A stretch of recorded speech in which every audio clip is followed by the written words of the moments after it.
Quem sabe o que é trabalhar em camadas? E quem trabalha em camadas? Tem mais gente que sabe do que gente que trabalha. Então, por muito tempo, eu não sabia o que era trabalhar em camadas, tá? Eu acho que por um bom tempo mesmo. Eu nem me lembro, na verdade, quando foi que eu descobri o que era trabalhar em camadas, mas em algum momento eu descobri e parei de fazer.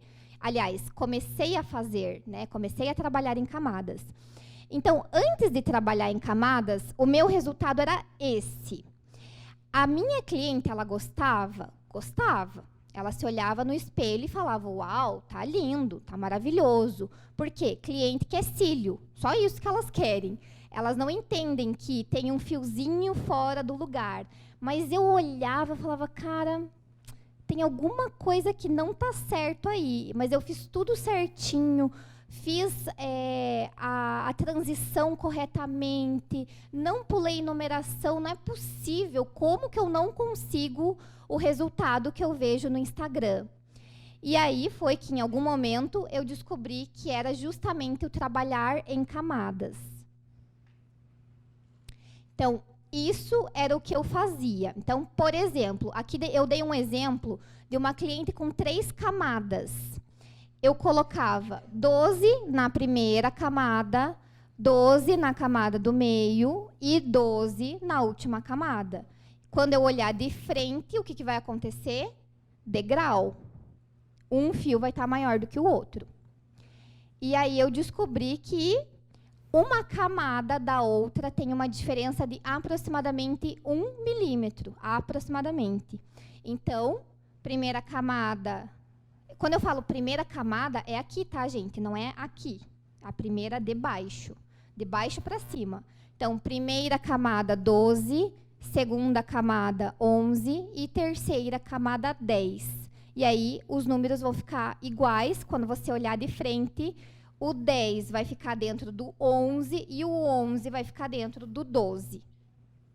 Nesse momento da minha carreira, é óbvio que em 4 anos eu já tenho prática para conseguir ver quais estão em cada camada e saber fazer isso sem ter que fazer todas as marcações, tá?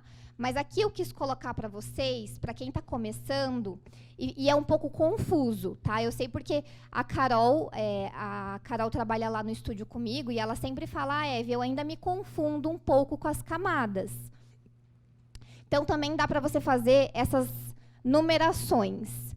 Então, eu costumo separar em 8 quadrantes, falando na vertical, tá? 8. Separei em 8, coloquei as numerações de acordo com o meu mapping, e aí vejo quantas camadas tem a minha cliente. Digamos que ela tenha 3 camadas. Aí, eu faço as linhas na horizontal. Então, eu sei que o meu número mandatório vai ficar na primeira camada, e aí eu tenho que descer 1 milímetro em cada próxima camada. Então, ali comecei com 11, 10, 9, 12, 11, 10 e assim por diante. O canto interno, normalmente, nós temos só uma camada, né? Então, por isso que ficou dessa forma. E aqui, para vocês conseguirem visualizar melhor as camadas, tá? Que dá para ver bem certinho. Porque eu juro para vocês que eu não sabia, por um bom tempo, que o nosso cílios tinha camada. Eu achava que era assim, tudo linear, né? Então, essa foto é bem interessante. E aí, depois, o resultado de trabalhar em camada. Que ele fica realmente bem alinhadinho. E era exatamente isso que eu queria. Eu olhava as fotos no Instagram, principalmente o mapping boneca, né? Que ele fica aquele círculo bem certinho. Eu falava, como que eu não consigo isso? E é exatamente trabalhar em camadas. E aí o comparativo do antes e do depois. Tem cliente que prefere bagunçado. Elas falam, mas não tem como ficar mais bagunçado? Eu falo, não vai dar. Não, eu tenho toque, eu sou sistemática e metódica, e agora que eu sei fazer o certo, não vai dar. Também podemos trabalhar com curvaturas. A gente estava falando de comprimentos, né? Agora. Então, a gente pode também trabalhar com curvaturas. A curvatura que você quer que aparente a tua cliente é a curvatura que você vai colocar na camada de baixo. Ou seja, por quê? Porque é a camada de baixo que manda quando você olha para a cliente de frente. Então, se você quer uma curvatura bem curvada, você vai colocar, por exemplo, uma curvatura D na camada de baixo. Pode vir com CC e com C, ou D, C, C.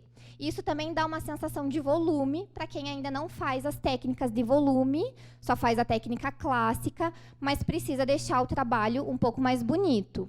Ou ao contrário, né? Por exemplo, a cliente não quer tão curvado, então você coloca C embaixo e vem subindo. E aí vai criar um efeito também de volume, porque aí você vai começar com uma curvatura mais aberta e vem fechandinho.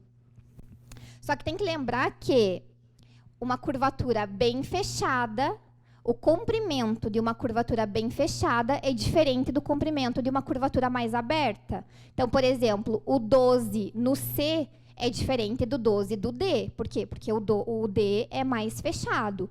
Então, quando você for mesclar curvatura, você tem que fazer as duas coisas, mesclar curvatura e comprimento.